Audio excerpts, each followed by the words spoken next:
श्री विश्वकर्मा महात्म्य। शौनक ऋषि बोले, हे सूत जी, आपने कृपा करके आदि नारायण प्रभु विश्वकर्मा जी द्वारा किए गए विविध लीलापूर्ण कार्यों का तो वर्णन किया, किंतु स्वयं विश्वकर्मा जी के विषय में आपने अभी तक कुछ नहीं बताया। इसलिए हम पर अनुग्रह करके उनके विषय में बताएं। शौनक जी के वचन सुनकर सूत जी कहने लगे, हे ऋषिवर शौनक जी तथा अन्य ऋषिगण, इस संपूर्ण सृष्टि के आदि निर्माता प्रभु विश्वकर्मा ही हैं। वेद, शास्त्र, उपनिषद आदि ग्रंथों में किसी न किसी रूप में उनका गुणगान किया जाता है। वे सभी मार्गों के आदि प्रवर्तक हैं। वे ही पर ब्रह्म हैं। उन्होंने ही संपूर्ण संसार की रचना की है। उनके 5 मुख एवं 10 भुजाएं हैं। उनके 5 मुख पांचों दिशाओं की ओर हैं। उनके नाम एवं विवरण इस प्रकार हैं। उत्तर दिशा में तत्पुरुष, पूर्व में सद्योजात, दक्षिण दिशा में कामदेव, पश्चिम में अघोर तथा ऊर्ध्व दिशा में ईशान मुख है। इन दिशाओं में ईशान दिशा का महत्व सर्वाधिक है। उसे प्रणव अथवा ओंकार भी कहते हैं। प्रभु के विभिन्न मुखों से विभिन्न विभूतियां उत्पन्न हुई हैं। तत्पुरुष मुख से कुंडल, सद्योजात से तारक, कामदेव से दंडक, अघोर से बिंदु तथा ईशान से अर्धचंद्र की उत्पत्ति हुई है। ओंकार में से वेद और वेदों से सब प्रकार के ज्ञान विज्ञान एवं वाणी का जन्म हुआ है।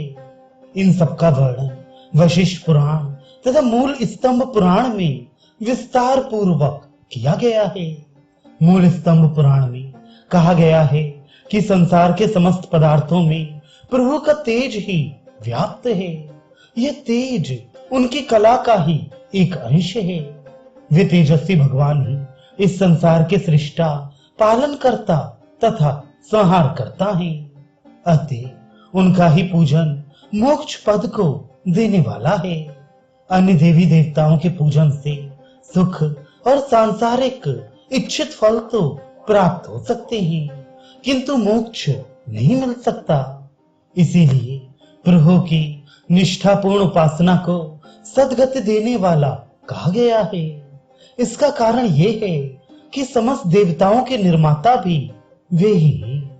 प्रभु की प्रार्थना करते हुए ब्रह्मा, विष्णु, शिव, इंद्र आदि देवों ने सुंदर आवास, अलौकिक सुख सामग्री आदि की याचना की थी, जिसे स्वीकार कर प्रभु ने उनकी मनोकामनाएं पूर्ण की थी। आज भी जो मनुष्य विश्वकर्मा की उपासना, पूजा, ध्यान आदि करता है, वह सब प्रकार के सुख, ऐश्वर्य तथा मरने के पश्चात परम पद को प्राप्त करता है। समस्त धार्मिक ग्रंथ इस बात को स्वीकार करते हैं कि प्रभु विश्वकर्मा सर्वगुण संपन्न, सर्वशक्तिमान एवं समस्त विद्याओं के आदि मूल तथा शिल्प कला के आदि प्रवर्तक हैं। उन्होंने ही सब प्रकार की कलाओं को जन्म दिया है। देव गंधर्व के नरों आदि के लिए वस्त्र, आभूषण, निवास, अस्त्र शस्त्र, अलंकार, वाहन आदि का निर्माण किया है। इसलिए सभी श्रद्धा पूर्वक उनका ध्यान तथा जप करते हैं, जिससे उनकी समस्त अभिलाषाएं पूर्ण होती हैं। वे प्रभु अशरण शरण हैं। जिसे अन्यत्र सुख शांति नहीं मिलती, वे उनके चरणों में बैठकर अलौकिक सुख शांति का अनुभव करता है। सबका अंतिम ध्येय वही है। जब देवताओं को एक अलव्य वस्तु अर्थात प्रभु की लिंग प्रतिमा पाने की इच्छा हुई, तब उन्होंने प्रभु विश्वकर्मा से याचना की। सर्वप्रथम नाना प्रकार की सुख समृद्धियों की कामना लेकर उन्होंने एकत्रित हो भगवान विष्णु से प्रार्थना की, हे देवों के भी देव, हम लिंग पूजा की महिमा को भली भांति जानते हैं, क्योंकि उनकी कृपा से संसार में कल्याण का मार्ग प्रशस्त होता है। उसी से हमारी सारी मनोकामनाएं पूरी होती हैं। इतना सब कुछ होते हुए भी हम अपनी पूजा में निराकार आदर्श को सामने रखते हैं। इससे चित्त को एकाग्र करने में बड़ी कठिनाई होती है। इसलिए प्रभु हमें कोई ऐसा उपाय बताइए जिससे हमें साकार चिन्ह की प्राप्ति हो सके। उसका ध्यान एवं पूजन हम सरलता से बिना किसी प्रकार की कठिनाई के कर सकेंगे। प्रभु हमारी यह इच्छा पूर्ण करें। देवताओं की प्रार्थना सुनकर विष्णु बोले, देवगण तुम्हारी कठिनाई को मैं अनुभव करता हूँ और लिंग पूजा के महत्व तथा आवश्यकता को भी समझता हूँ, क्योंकि मैं स्वयं भी विश्वकर्मा की लिंग प्रतिमा की पूजा करता हूँ। मैं इस समय तुम्हें लिंग प्रतिमा प्रदान करने में असमर्थ हूँ, परंतु उसकी प्राप्ति का उपाय अवश्य बता सकता हूँ। आप लोग इलाचल पर्वत पर चले जाइए। वहां 5 ऋषि प्रभु के ध्यान में लीन बैठे होंगे।